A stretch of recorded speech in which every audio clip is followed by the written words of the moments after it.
Здравейте, уважаеми зрители, как сте? Добре дошли в предаването Диагноза. Единствената напълно свободна трибуна на словото, и то не само в българското медийно пространство. Обърнахте ли внимание на това, което се случва в Великобритания? Скандала News of the World започва да прилича на онзи, който се случи през 1991-1992 година с Максуел. Déjà vu, казват французите. Виждали сме подобно нещо. Не знам точно каква ще бъде развръзката му, но започнаха да падат глави на средно ниво служители. И забележете на колко светлинни години сме ние от онзи свят, който каквото и да говорим за него, все пак ни изпреварва, неимоверно много ни изпреварва. Тук у нас подслушваха на времето главен прокурор. Нищо. Сега се оказа, че са подслушвали министър-председател. Нищо. Този министър-председател пък беше изнесено с стенограми от записи, доказани, че са оригинални. Че ходатайства за контрабандисти за контрабанда. Нищо. В подобно блато наистина нищо не може да се случи. Каквото и да приказваме, онзи свят е доста по-привлекателен от нашия. У нас реставрацията на комунизма и на неговите герои от различните му ешелони все повече набира скорост. В събота един от пропагандаторите на необолшевизма, който се срамува от истинските си имена, възкреси в една откровенно милиционерска ефирка офицера от Държавна сигурност Владимир Костов, който на свой ред се опита да ни внуши, че не бива да се вглеждаме в миналото, в това кой какъв е бил и какво е вършил, а да гледаме само напред. Защото нямало значение, че в един момент болшевишките елити се разбрали с западните и си рекли: стига сме строили комунизма, време е да станем богати. Пасмината от Позитано 20 проповядва горе-долу същото. Подлагайте и нейните само външно разноцветни политически филиали. Изглежда, тази философия допада на нашинци. Затова те приемат не само комунистически престъпници като Владо Костов, но и вярват на неприкрито пропагандни предавания като споменатото. Другарят майор Костов обясни, че ако сега отново му предложат да работи за Държавна сигурност, отново би приел. И призна, че в същата служба, също за партийна сигурност, имало отдел подобен на съветския ШМЕРШ. Смерть шпионам, който беше дългата, умъртвяваща ръка на НКВД зад граница. Този екип от професионални убийци ликвидираше поръчените от ръководството на КПСС лица, пребиваващи в странство, забележете. Костов подчерта, че тукашната Държавна сигурност разполагала с подобен отбор от добре обучени убийци. Те пътували в чужбина и там затривали всеки, който е изневерил на службата, на ДС. Освен себе си, спомена сред жертвите на този садистичен тим писателя Георги Марков. Понеже сред тукашните аборигени на милиционер-социализъма все още битуват легенди за този или онзи велик демократ и дисидент, който всъщност е имал картонче, си струва да поканя всички заинтересувани от истината за писателя Марков, да споделим онова, което знаем по случая. Моята информация произлиза от най-старите служители в българската секция на BBC и включва твърде любопитни подробности. Ще спомена само една. Нашата имиграция в Лондон от преди Втората световна война беше сигурна. Най-малко от 1955 година в нито една западна медия не е попадало лице, което да не е било свързано с секретните служби на комунистическия режим. А в неделя едно сутрешно предаване на най-милиционерската правешка телевизия привлече вниманието ми с представянето на кристално чистия образ на потомствения комунист и милиционер Камен Пенков и на неговата трета съпруга Васка, която в доста крехка възраст е работила като завеждащ личен състав. Досещате се какво искам да кажа. Оказа се, че тези ведри болшевики, които на времето са преследвали всеки опит за предприемачество, твърде бързо са станали либерали, бизнесмени и забогатели. До там, че да проводят децата си да учат в Барселона, където преди това за удобство си купили къща. В същата Барселона, преквалифицираната се в милиционерка на изкласила цигуларка Васка, изула цървулките си и се почувствала европейка. Днес смята столицата на Каталуния за най-прекрасния град на света. Никой от двамата не каза защо не са се здобили с имот в Съветска Русия, на която другарят Пенков се е клел винаги да бъде верен. Щеше да бъде по-почтено. Също така никой от двамата не сподели дали началникът на Каменчо, другарят Пикаеш в Фонтани, се отбива в испанската хасиенда на Пенкови за фиеста с любимата на милиционерския тандем водка Абсолют. Нали докато двамата оглавяваха МВР, от сутрин до вечер се осладяха на нея като средство за избистряне на умовете им. Не случайно по тяхно време борбата с престъпността беше замръзнала, може би от леда в напитката, пък и как да воюват срещу своите. Другарят Каменчо разказа своя вариант на прословутата история с ябълката на Рокфелер, която уж лежала в основата на едно несметно богатство. Но не уточни от какъв зор, когато чрез агент Гоце и пикаещия в фонтани службата на Андрей Карлович партията го мобилизирала, той вече като виден охранител и далавераджия не отказал, а зарязал доходоносния си бизнес и се втурнал да работи за правителството. Срещу заплата, макар и не малко. Каменчо не намери смелост да признае, че е бил длъжен да приеме, нямал е друг изход, както и всички останали от местния клон на интернационалната комунистическа мафия, който тук си има държава барабар с управляващите, с опозицията, с бизнеса, с културата, медиите, дори с така наречените малциста. Нека припомня, комунистът Камен Петков и подобните му не са имали друг избор. В началото на промените те са подписали ония документ, който започва с декларацията, цитирам: "Аз, еди кой си, член на БКП, от еди коя си година, с партиен билет еди кой си, с настоящето потвърждавам съзнателното си доброволно решение да стана доверено лице на партията и да изпълнявам възложените ми от нея задачи, където ме изпрати и във всяка обстановка, като не разкривам своята принадлежност към институцията на доверените лица. Задължавам се да пазя и внимателно да използвам в интерес на партията поверените ми финансови и материални средства, възстановяването на които гарантирам още при първо поискване. Всички спечелени от мен в резултат на икономическата дейност на фонда на партията средства, признавам за нейна собственост и гарантирам предаването им по всяко време и на всяко място. Задължавам се да спазвам строгата секретност на поверените ми сведения и да изпълнявам поръченията на партията, които ще ми се предават от упълномощени за случая лица." Миналия понеделник политическият затворник на комунистическия режим Петър Гогов ви каза: "Няма изход от все по-задълбочаващата се всестранна криза у нас, докато не изгоним лихварите и търговците, сиреч комунистите и ченгетата от храма, от всичко важно в нашия живот." В петък Петър Юхас заяви, че не съществува друг народ, който така покорно да търпи робството на другарите и да допусне дъщерята, внучка на кървавия диктатор, да обмисля дали да се кандидатира за президентка, вместо единствената възможна за нея работа да бъде улична метачка или най-много касиерка на входа на някоя обществена тоалетна. Някои се разсърдиха на Юхас, вместо да се засрамят от собствения си страх и награждачество. Преди 3 дни бившият чехословашки президент Вацлав Хавел заплаши, че ще отиде в Берлин и ще върне наградата Квадрига, с която преди 3 години беше удостоен от германското правителство. Причината? По-настоящем бившата комсомолска деятелка и изтъкната русофилка Ангела Меркел решила да връчи същия почетен приз на болшевика и офицер от КГБ, товарищ Владимир Путин, интернационален престъпник. Кой от тукашните така наречени дисиденти и псевдоопозиционери някога е постъпвал по този начин? Тъкмо обратното. Изтъркаха си подметките да тичат до президентството, когато Гоце Първанов ги награждаваше с разни ордени. Ще изреда някои емблематични опозиционни имена от списъка на официално удостоените с комунистическо признание и слава, който всъщност е списък на позора. Жельо Желев, Блага Димитрова, Петър Барон, Константин Тренчев, Симеон Сакскобург-Готев, Владислав Славов, Иван Станчов, Александър Джеров, Стефан Димитров, Милчо Левиев, доктор Милан Миланов, който, видите ли, има заслуга и за културата, а не за медицината, Кирил Маричков, Васил Найденов и други. На времето евентуален отказ на подобно признание водеше към затвора. Днес всеки има избор според съвестта си, ако изобщо има такава. Истината е, че всички са от едно котило. Това на БКП и на нейната служба за партийна сигурност. Запомнете, уважаеми зрители, ако не ликвидираме старата система на държавен капитализъм с тоталитарното управление на една фашизирана комунистическа партия и на нейните настоящи филиали, крилца и перца, заедно с нейната алчно-червена номенклатура, просто ще изчезнем като нация и държава. Не е възможно отделна личност да вземе решение за това.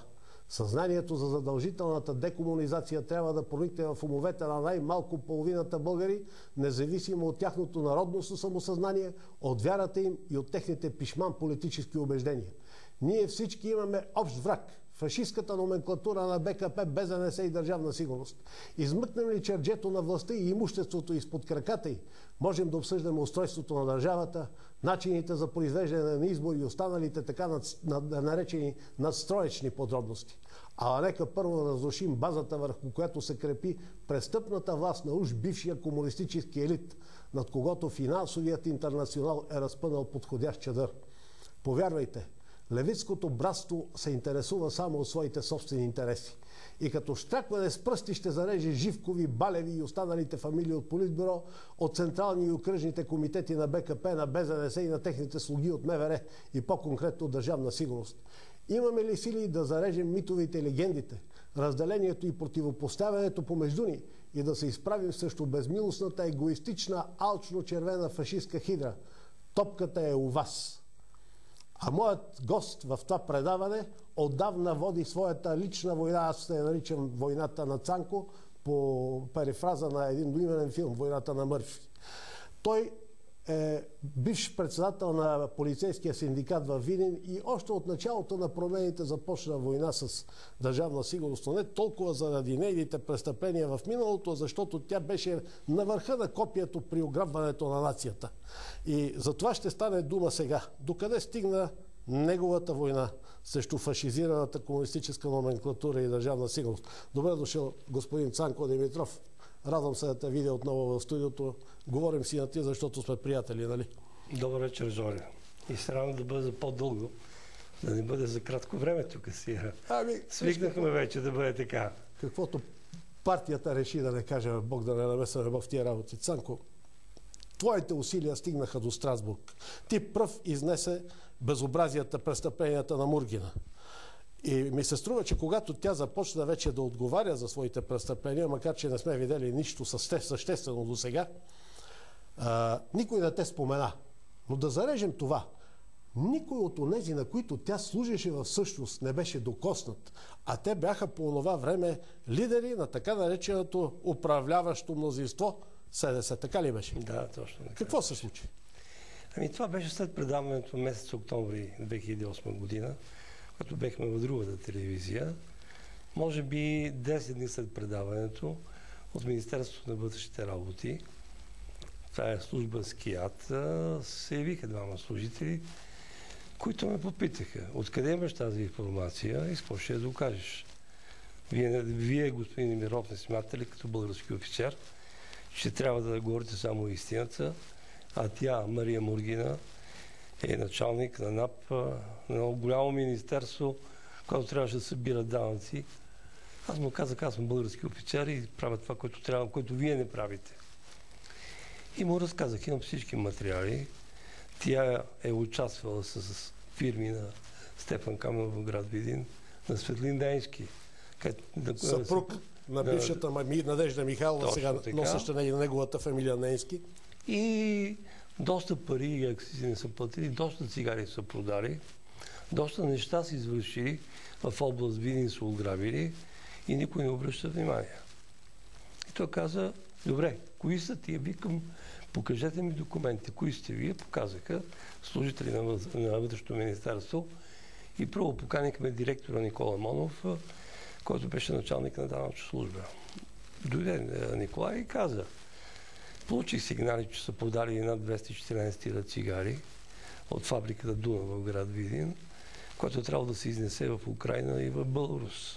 Цигарите не са продадени в Украйна и Беларус, а са продавани в Силистра, в Русе, чрез Пазарджик, като полицията ги охранявала до границата, въпреки че те не са ходили. Вечер там са продавали цигарите на араби са продавали цигарите, връщали се парите и са предоставени на собственика Стефан Димитров, където искам да кажа и да повторя 10 пъти. Там винаги е бил директор на полицията Румен Стоянов, който Румен Стоянов бил адвокат на господин Стефан Каменов. И те започнаха да разпитват Николай как установил, колко установил, какво е станало след това, коя е била счетоводителка, коя е била ревизорка. И се оказа, че Стоянова, това е съпруга на началника на КАТ, е работила в данъчна служба Видин. Тя е извършила ревизията и е установила, че Стефан Каменов, който има 18 фирми, с още няколко фирми са продали тези цигари и не са платили 128 милиона лева акциз. 128 милиона лева акциз от продадените цигари. Който как е бил разпределен? Така, ще кажа по-нататък. Веднага, това е било фирма Солей 90. Веднага фирмата от Видин се настанява в град София, в град Студентски. Идва Стоянова с две жени още и установява, че около 100 милиона лева са прехвърлени от фирмата на Солея, са прехвърлени в фирмата на Светлиненски. Светлиненски е бил в зала универсиада, там е бил офиса и когато отиват, там е била госпожа Мургина. Първите думи на госпожа Мургина са били: оправи нещата, защото аз ще дойда, ще оправя теб. Тя е казала: ти си за затвора, аз ще направя това, което трябва. Пускат акта. Мургина заплашва ревизорка с Стоянова. И служителите станаха доста нервни. От Министерството на вътрешните. Как така? Къде е тая? И казват, тя се намира в Русото във Видин. Може ли да я видим? Може. Аз за първ път тогава разговарям с нея. Отиваме, помолихме директора, може ли да разпитаме кои са тия, викам от Министерството на външните работи. Тя сама започна да говори, както тези момчета ги гледам сега, и казва: извършихме ревизия, установихме, че около 100 милиона и повече пари са прехвърлени във фирмата на Светлиненски.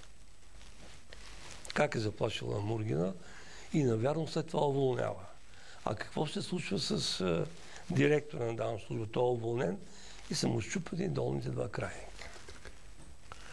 Сега, аз доста така не очаквах, че може тази българка и жена на български офицер да говори една истина, която целият град се страхува и цялата прокуратура във Видин ги защитава. След като разказа тези неща, тя ме пита: добре, откъде знаете вие, господин Димитров, как са носени парите, на кой са давани, къде са броени? Викам: има човек, това е бодигарда, това са хората, които са съпровождали самия конвой от автомобили. Обадихме се на човека, той дойде. И каза: да, цигарите не са продавани в Беларус и Украина, цигарите са продавани на араби, като за всички автомобили има 45 декларации, ударени митнически, всичко това е минало през границата. Сега, когато ние говорихме за адвокатите и за настоящия тогава директор Румен Стоянов, когато беше назначен Румен Стоянов отива първо в гранична полиция. Защо отива в гранична полиция? В гранична полиция отива, за да може да разузнае каналите как са, как върват, кой стои за тях и оттам просто да разчисти пътя. Моля те, припомни какъв стана Румен Стоянов. Значи Румен Стоянов стана първо директор на гранична полиция. След това стана директор на РДВР Видин. И аз многократно заявявах на Иван Костов писмено и на областния управител във Видин, че е Величко Йонов. Не може този, който е контрабандист, който защитава такава фирма, днеска да бъде директор на полицията, директор на гранична полиция. Има командира, знае всичко. Сега му казвам: чакай ви, защо пак назначавате комунисти, пак назначавате близки до държавната сигурност? Ние, които бехме въпроси, за които искаме промена, нас ме уволнявате и гоните. И то на коалиционния съвет каза: предлагам Цанко Димитров да бъде изключен. И 31 човека ги изключим и изгониха. И аз викам: комунистите ме гонят, тия ме гонят. Аз и тръгнах и срещнах тогава министъра от Кюстендил. Му казвам: как... Той е софиянец, работи в Кюстендил. Как може да значиш това Румен Стоянов? Емануил Йорданов. Многозначително наречен Мими. Мимът. И той вика: Цанко, иди се оправай. С Величко Йонов се разберете във Видин и Елена Костова, която тя го поддържа. И какво се получава по-нататък? Те останаха толкова много изненадани и просто не можеха да повярват тези неща. Че тук участват служители от МВР, че адвокатите стават директори на полицията и къде се обаждах, останаха за следващия ден. Сега, следващия ден аз знаех, че е водена разработка за Стефан Каменов и исках да попита служителя, който е водил разработката, къде има разработката на Стефан Каменов. Намерихме този служител, служителя разказа: водена разработка се намира в касата. Това се знае от Огнян Асенов, от Олег Миков. Кои са те? Това са бившите служители на Държавна сигурност, които останаха до идването на Бойко Борисов. Костов останаха и през... Те бяха уволнени миналата година. Искам да кажем, че тия винаги ходиха при Стефан Каменов, там идваха всички.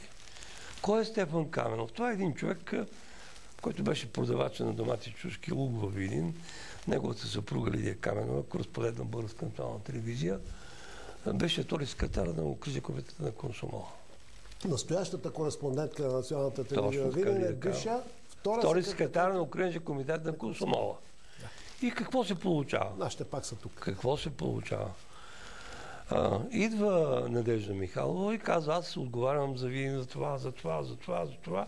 Каквито проблеми имате, казват. И аз се питам, госпожо, Надежда Михайлова, как назначавате деца на активни борци, комсомолски секретари, така? Как? Това не е възможно. Как на Стефан Каменов, тя това отговаряше и за телевизията. А какво се получава сега? Лидия Каменова става представител на Елена Костова на фондацията в град Видин. Втората секретарка на окръжния комитет. Да, и тя е още сега там. Отива тя при един комунист. Сега не съм съгласен до някъде, че не е малко почтени хора, които са станали комунисти. Това е... Цанко, дай да обсъждаме тази работа. Аз не искам да спомена сега, че той беше тогава директор на окръжно пътно управление и отива госпожата Лидия Каменова и иска 350 хиляди лева. Той ме среща на листите и ме пита, искат ми 350 хиляди лева, дали ще остана на работа, СДС на власт. Знаеш, аз съм бил секретар в Кула, Богданов се казва, какво да направя? Викаме, щом тискате, натискат, издай документ, даваш 340 хиляди лева, напиши да се подпишат и после видите тия пари къде отиват. Като ми казва, това е после го срещна с и казах, аз дадох парите. И аз започнах към чака си, защо? Значи искат пари от този комунист, дали да оставят на работа и на какво основание ще дойде Елена Костова във Видин и точно тя ще бъде представител и за какво ще дават тези пари. И какво после да научавам сега? Съпруга на Надежда Михайлова, с този Следененски от град Българчика, неговата съпруга, бившата, която е била директор на новините, тая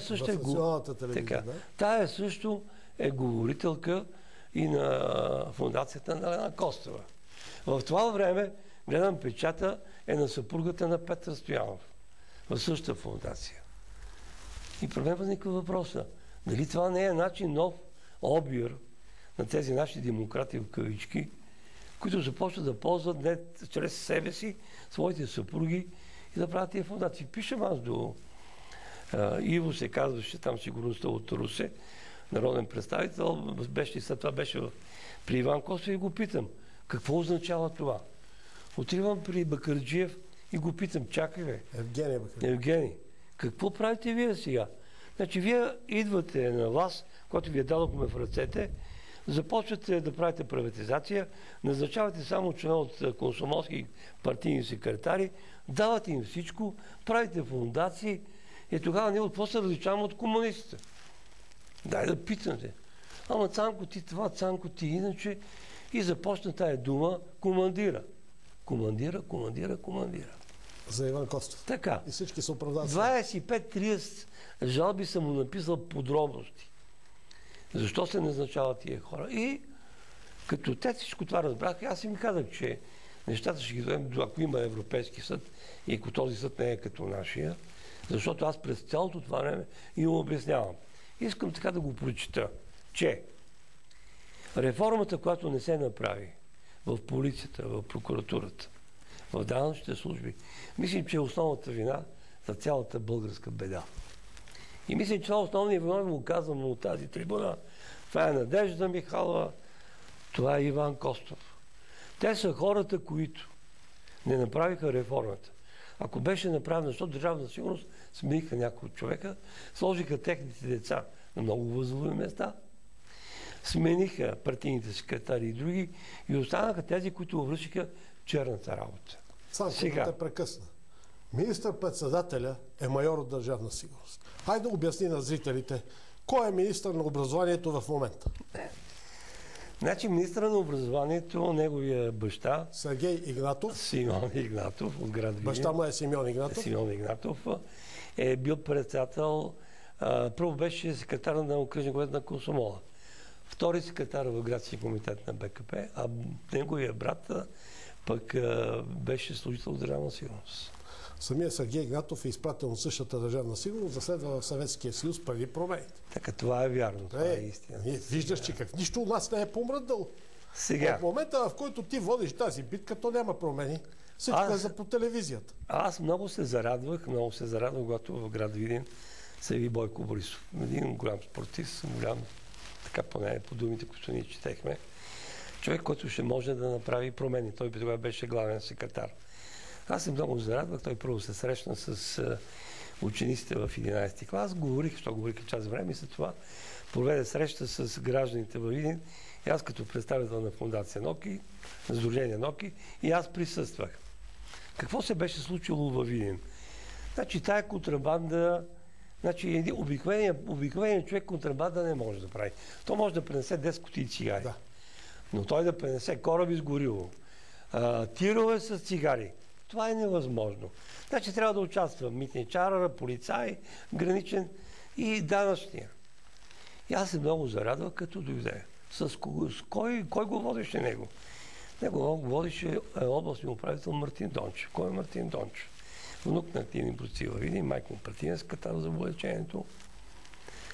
И той е съдружник на Стефан Каменов, той е с цигарите. Значи те имаха една маслобойна, от които той Мартин Дончев взимаше толкова много слънчогледово семе от кооперациите, от Въртоп, от Арчара, от Димово и така нататък, нищо не връщаше. Той е същия, го представя и говорят как те ще се борят с корупцията във Видин. Другия дълго е Владиката. Значи, Владика Домитян, аз съм подал за десетки сигнали, че той, неговата секретарка, това е друго да кажем в кавички, беше начетен за 150 хиляди лева и шофьора за 50 хиляди лева. И го питам как може той да не плаща повече от 2 години на своите там попове и свещеници, аз съм атеист, не вярвам. Питам го това нещо и той също върви до него. Но от другата страна е Румен Стоянов. Този, който защитава контрабандата на цигари. Този, който се занимава с контрабандата на гориво. Той върви с него и го представя, че те ще разбиват контрабандата вино. И по-нататък е Олег Томов, началник на РЗ полиция, на който неговата съпруга е продавачка на един валутен магазин. На другия валутен магазин...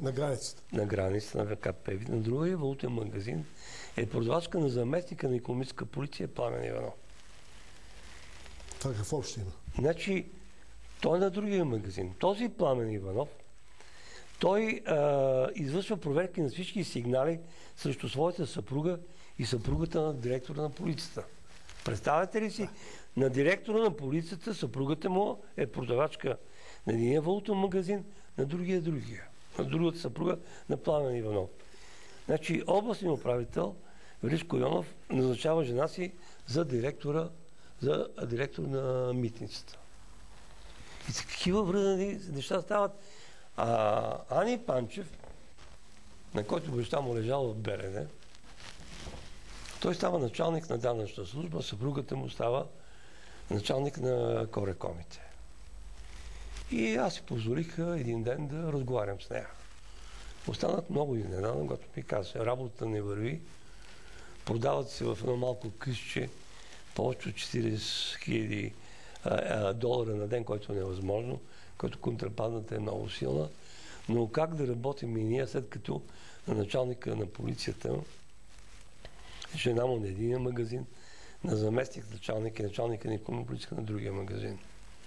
Споделих аз с някой човека и викам, този път ще отида при бившия мой началник, господин Славчо Босилков.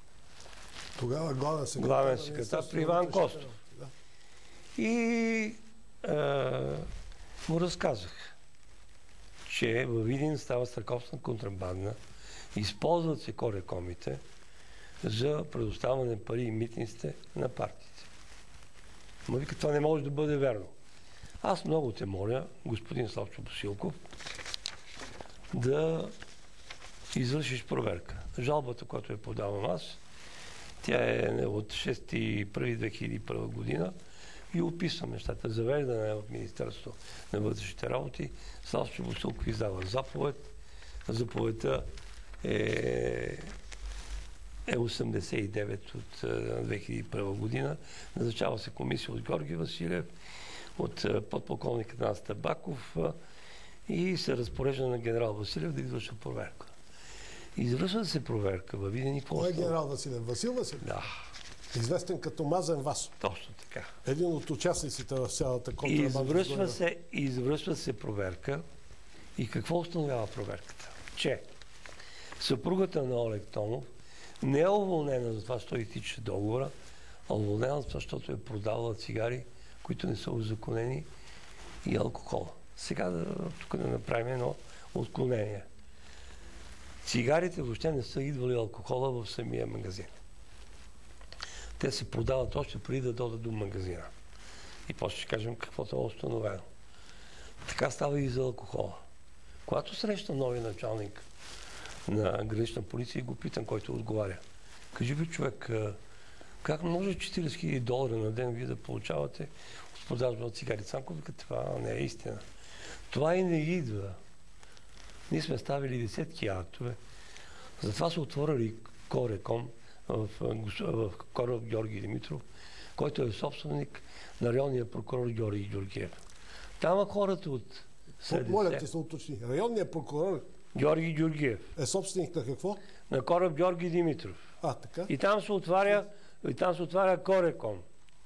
От този Кореком минават нещата, от които от продажбата на цигарите и уискито, тези пари отиват в партиите. В партиите? Тези пари отиват в партиите. Да споменавам партиите. Така. И искам аз, защото Славчо Босилков пише. От проверката справката отиде при Цанко Димитров. Но справка при мен не идва. И ще зачетем само края.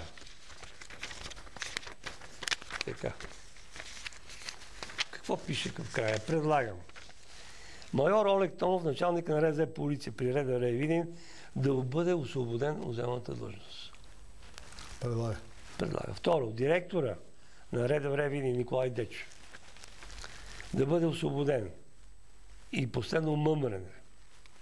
Трето, за запознае икономическа полиция РДР Видин, т.е. София, да се уведоми подполковник Цанко Димитров.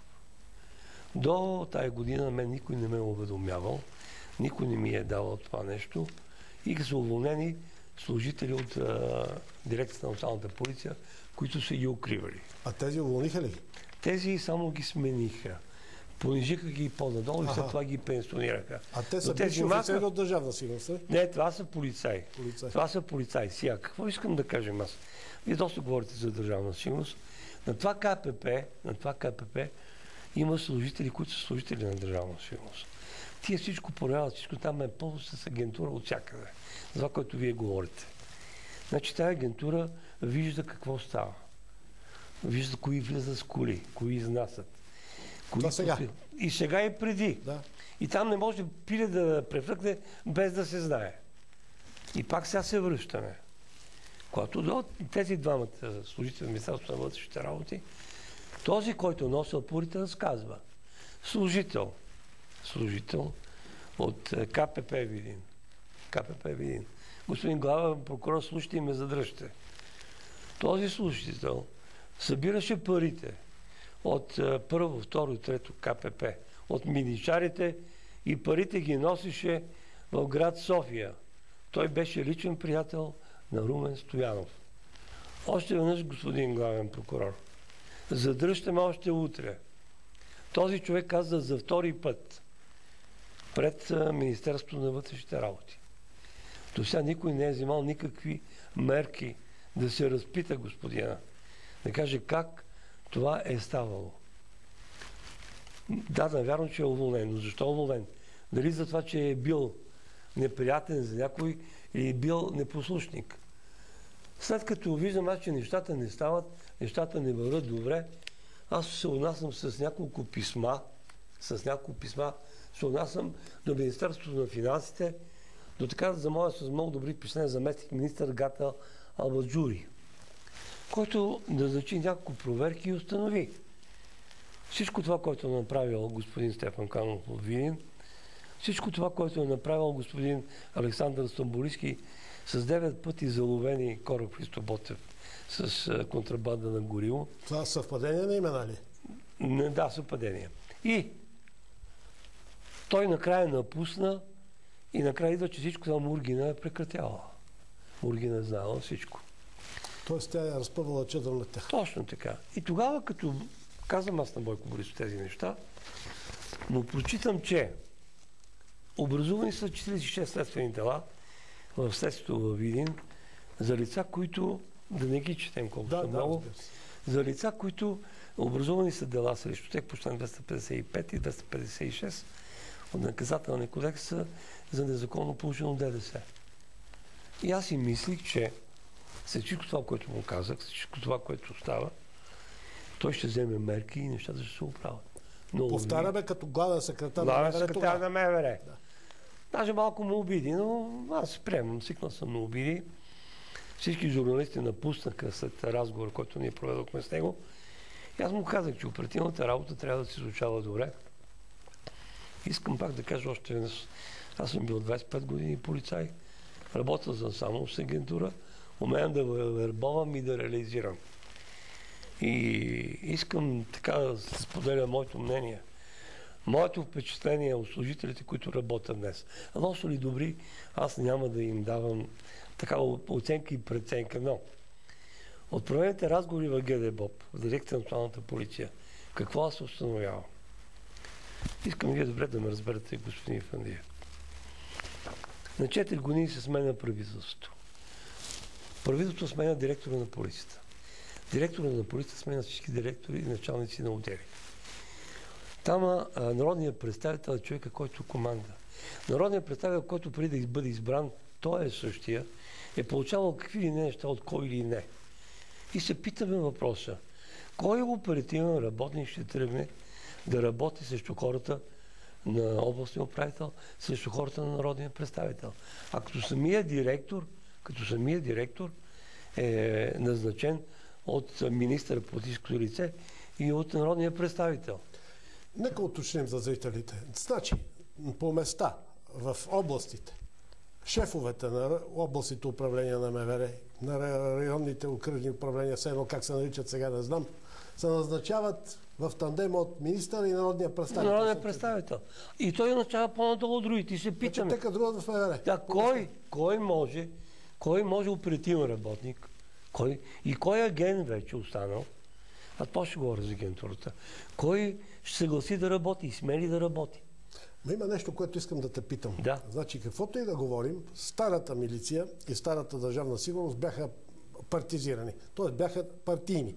Не можеше да си там офицери без да си член на БКП, нали така? Сега, нали, това е освободено. Защо ще кадрува народния представител, след като тя трябва да бъде професионална? Т.е. тя е деполитизирана, офицерите и сержантите не биват да членуват в политически партии и който и да дойде на власт, тя трябва да си работи по един и същ начин. Нали така трябва?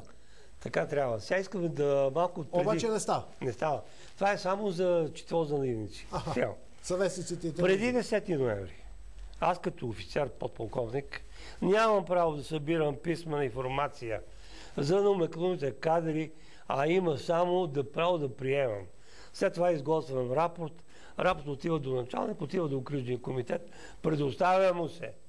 Той е документ, той вижда кой го е написал, кой го е направил и те решават. Искаш да кажеш, че номенклатурата е била защитена пак по своеобразен начин? Тя е защитена както от държавна сигурност, така е защитена и от народната милиция. Това трябва да се знае.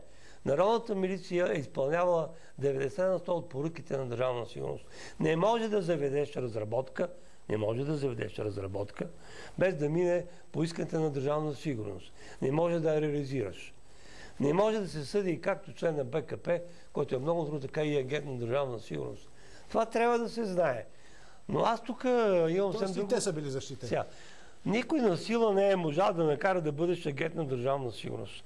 Да. Тук искам малко за материала, който му защитава Бойко Борисов. На сила никой не е карал и на сила не може да накара ти да бъдеш агент. Но... Не, имало е случаи, но те са ги принуждавали, както каза нашия приятел Янко Янков, 4 пъти ми опираха дулото на пистолета до съпочието и пак не подписах. Това е изключение като Янко Янков. Не, и пак не подписах, казва. Да. Но привилегиите, международен паспорт, валута, контрабанда на гориво, деца в Кореком, участие, български привилегии, децата винаги.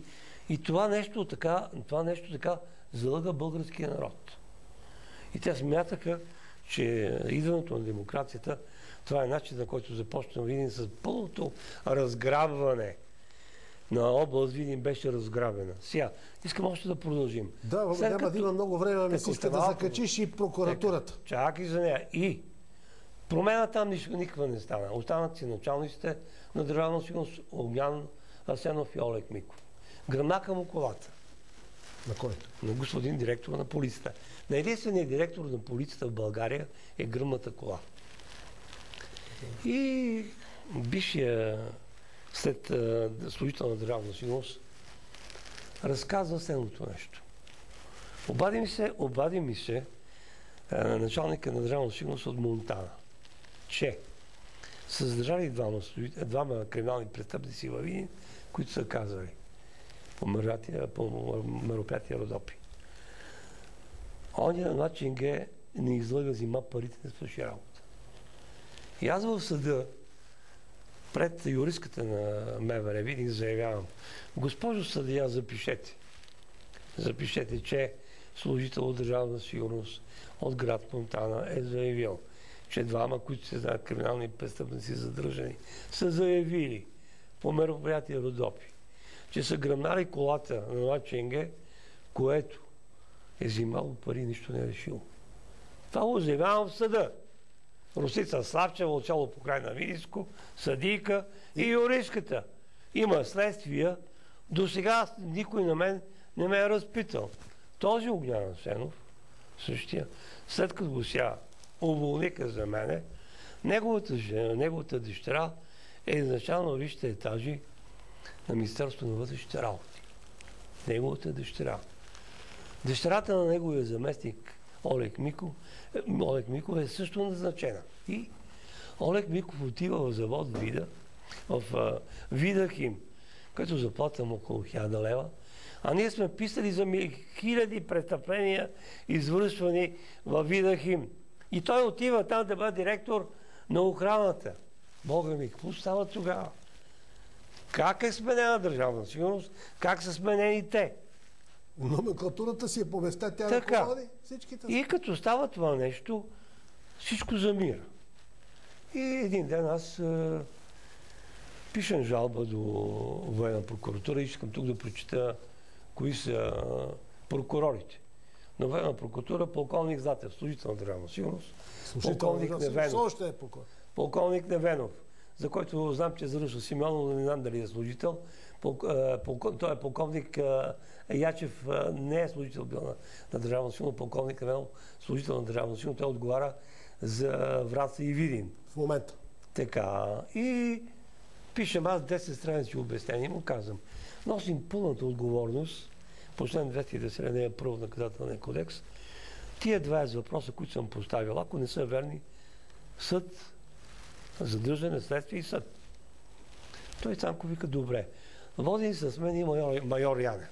И му казвам: Янев, ако излъжиш тук, ето какво ще те следства по-нататък. След обяснението и след 20 дена не разпитват във Видин. След като ме разпитаха, на мен 3 дена ме разпитваха, казаха: господин Димитров, всичко е вярно, всичко се потвърди. Но каквото решат началниците. Мина се месец, 2, 3, 5, никой нищо не казва. Началниците да решават. Само това също Огнян Асенов и Олег Миков. Нищо не се знае. И отивам аз пак в Министерството, пишем 2 жалби и се възползвах тук в случая, когато на атака Сидоров отговаряше за висшите етажи на сигурността И аз му подавам сигналите, че това е извършено във Видин, такива престъпления, че това е направено, няма никакъв резултат. И от тогава до днес никой не ми е отговорил нищо. Тоест и Волен Сидеров си е в играта, нали? И след може би 10 дни, като писах до американски посланник и френския посланник, писах за тези неща, дойдоха отново представители на Министерството на вътрешните работи и казах, хайде за последно да уточним. И уточних. Бъди сигурен, че след 10-15 дена Мургина ще бъде предадена на съд. Викам, това не може да бъде.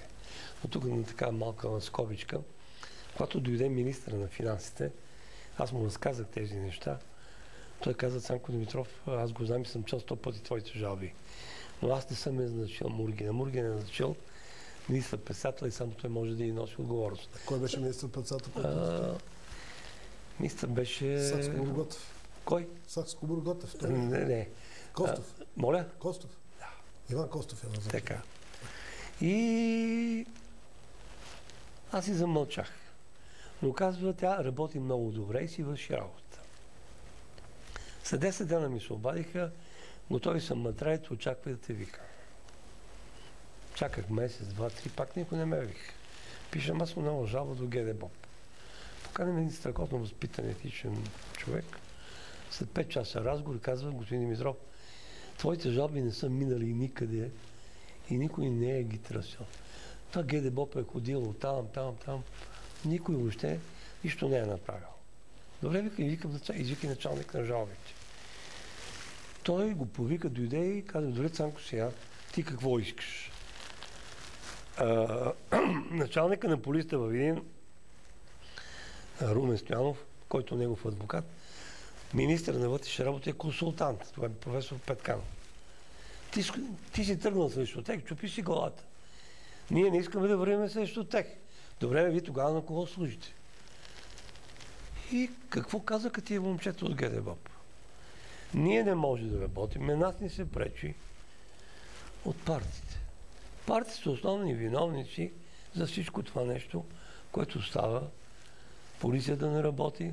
И ако тогава са били законите на партията, една партия е имало, сега колко партии вече има? Тя е пак една, Цанко. Само, че те се всички тия партии и полицията не може да работи. Какво ние тогава решаваме и предлагахме? Полицията трябва да бъде независима. Именно независима. Тя е независима 100 на 100. Те са хората, които полицаи са взимали най-много заеми, защото те, полицаи, искат така да бъде на ниво. Неговата 400-500 хиляди лева заплата, това не го интересува. Той иска да бъде много повече, той иска да бъде в крак. Но едно не мога да разбере, че той трябва да работи. Той трябва да заслужи парите, той трябва да заслужи авторитета. Значи, той трябва да достигне до английския полицай. Корупцията там е много голяма. Аз с много неща не съм съгласен за българския народ. Искам така, не заставам срещу него, но искам така да споделя. Аз като служител отговарял за икономиката в област Видин, българският народ не желаеше да работи. Българският народ само искаше. Българският народ го отучиха да работи, защото му взеха всичко. Така. Българският народ гледаше да бъде партиен член, защото имаше толкова много предимства. Българският народ, българският работник искаше колкото може повече премии, колкото много повече празници да има, колкото може да бъде по-евтина храната, колкото можеше повече любовници да има партийка и другите. И оттам отиде морала, който морал сега протече. Би ли ми казал господин Ипандиев, там това за Пещера, което не е за Батак, дали може да намерим 10 българи, които си сложат семейството и главите, ще сложат за майка България. Дай да кажем, може ли сега отиде? Цанко, те и тогава не са ги сложили. Да, е точно така. Не, все пак това в главите ни е промитно. Колко човека сега, да не се повече отклонявам, прокуратурата остана, искам да ги прочетем. Прокуратурата, окръжната прокуратура Маруси Илия. Значи тя е била само работничка в окръжния комитет на Комсомола. Сегашната. Тя е женена, не знам дали има брак, за един арабин, който работи в съда и е началник на писванията. Тя госпожата Маруси Илия. Аз не знам тя да е водила дела, Тя всички дела мои, всичко е прекратяла, нищо не е вярно, не отговаря на истина, която за друго ще покажем. Искам да попитам, извиняй, само за миг. Могат ли да пуснат колегите снимките на това, което тези прокурори са придобили, защото няма време, 4 минути имам. Аз бързо ще го... така. Проектка Велкова, също в окръжен комитет, също е била окръжен прокурор. Кирил Кирилов. Да ви кажем за Кирил Кирилов, един гражданин какво записи и каза. Това е било деня на празника на доктора. Отива в едно заведение и някой лежи под масата. Става той под масата и казва, къде се намирам? Кои сте вие? Аз съм прокурор Кирил Кирилов. Да викнем шофьора си. Представете ли какъв е той Кирил Кирилов? Втория е Владислав Влашев. Същия. Владо Николов. На този Владо Николов, който ме викаше за Стефан Канов, влизам аз вътре, му паднаха панталоните. Остана по-бельо и питам, кой е той? Казвам на Влашев. Вергил Дуцов, агент на Държавна сигурност. Това е нашата окръжна прокуратура. И понеже вие казахте за постановленията, искам постановленията да ги... Така. Имаме 2 минути. Бързо ще кажем. Върховна касационна прокуратура Лътерзийска. Постановление 2236. Жалбата е основателна на Цанко Димитров. Отменя всички постановления на апелативна прокуратура София, на окръжна прокуратура район на Видин. Уважавам жалбата. Постановлението е окончателно и не подлежи на обжалване госпожо Маруси Елиева. Ето го постановлението. На кога да го покажем? Ето го постановлението. Ето тук. Така. Дай ми го на мен. Ето. Върховна касационна прокуратура. Не познавам този Трендафел Трайков. Прокурор, военен апелативен прокурор в сектор сигурност заявява, отменя всички постановления на апелативна прокуратура на София и на Видин. Основателна е жалбата на Цанко Димитров. Вземи го. Бонка Великова. Какво искаш да кажеш с това? Искам да кажем, че прокурорите във Видин защищават Стефан Каменов. Защо? Председател на съда Цветан Кръстев взима за жълти стотинки апартамента на първия секретар на БКП. Заместник председателя на окръжния съд, Народния съд Видин, на който баща му би служител на Държавна сигурност, взима апартамент за 4000 лева. На тези прокурорки, мъжете, братите и съпругите работят при кметовете. Там така са връзани нещата. Нека покажем имотите, ако обичаш. Добре. Да? Давай, не обяснявай кой на кого е. Това са имоти на прокурори и съди. Да покажем, дай да видим. Това е на доктор Ценков. Това е на професор Гайдарски. Тук трябва да кажем. Дай да видим Трандафилов да видим къде са. Дай да видим на един Трандафилов. Още трябва да има... Беше клиниката на професор Гайдарски, която направи като беше министър. Така. Това е бившия партиен дом, където живеят и работят прокурорите му Видин. Тези консумолски кадри. Ето вижте, има 120 климатика имат. Техните кабинети са като игрища на баскетболни игрища. Там живеят и работят. Да са живи компютрите, които им запълват времето. Така. Искам, поне не виждам от тези очила, искам искам друго да кажа сега. Значи 8 милиона долара се пращат чрез една от банките на Илия Трандафилов от Аржентина. Кой е то от Аржентина, където праща 8 милиона долара? На кого? На господинът Илия Трандафилов, който заедно работи с професор Гайдарски. Така. И накрая не можах да кажем, че професор Гайдарски сега много лоши отношения. Те откраднаха във Видин. А общинските съвети откраднаха собствеността на града. Това е, господа. Значи, прокуратурата трябва коренно да се промени. И за всеко дело паднало трябва да се търси сметка. Цанко, много ти благодаря. Ще продължим този разговор, знаеш, докато има такова предаване. Аз ще ти кажа обаче едно нещо според мен. Трябва да се промени системата, а прокуратурата е част от нея. Но това беше всичко за предаването Диагноза тази вечер. Моля ви, не се натъжавайте, да се смихате, защото до следващото в петък има малко време. Тогава ще видим кои са кандидатите за президенти, кой откъде е дошъл, какъв е бил и така нататък. Предупреждавам министъра на енергетиката. всички бивши директори на АЕЦ Козлодуй. В понеделник, следващия понеделник, заедно с Георги Котев продължаваме темата за разгледването на АЕЦ Козлодуй. Който се е почувствал засегнат или има какво да каже, да заповяда в студиото. Това е всичко за тази вечер. Благодаря ви и Бог да ви пази. Благодаря на всички.